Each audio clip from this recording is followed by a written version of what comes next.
یهو همینجوری گفته منم اول نفهمیدم. آخه لیلا بعضی چیزا مثلا یه سریعه که توی همین گروه فانکشن اومد زد به آقا بهنام بگو دمت گرم. یهوی آره آدم اگه من بگی من یه عالمه فکر کردم بعد سگ یتیم بی مادر منظورش سیمبایه. یهو آره تو گروه فانکشن همه دیگر لیلا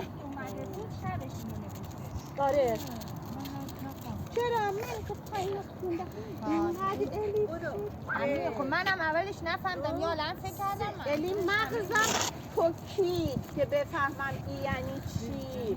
بعد باز با خودم گفتم شاید میخواسته برای کسی دیگه بفرسته اشتباهی فرست. من بخوام خودش سگ پیدا کرده. آره یعنی چی سگ یتیم پیدا کرده.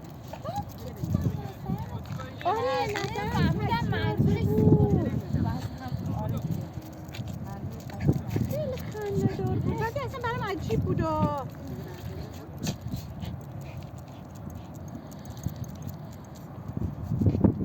هنرهای کدبانی رو نگاه کنید. شیشه هاش هم چپه گذاشته. شیشه هاش هم چپه گذاشته. چپ هم می‌ذاری تو سقف که جوشه کنسروی بشه. آره نگاه کن اینا همینجوری که هر چیزی همینجوری که داغه میریزی توی شیشه درشو محکم میکنی. بعد قابلمه تو تا نصف آب سرد میکنی اینا رو چپه میذاری تو قابلمه. آره بیا چپ نه راسته نمیشه. ولی بازم میشه اون میشه؟ راستن. من چپه میذارم. ما مسافرتی که رفتیم قیمه خورده سبزی آفرین و نوبات آشو خواهرم همینجوری درست کرد. آره تا 3 روز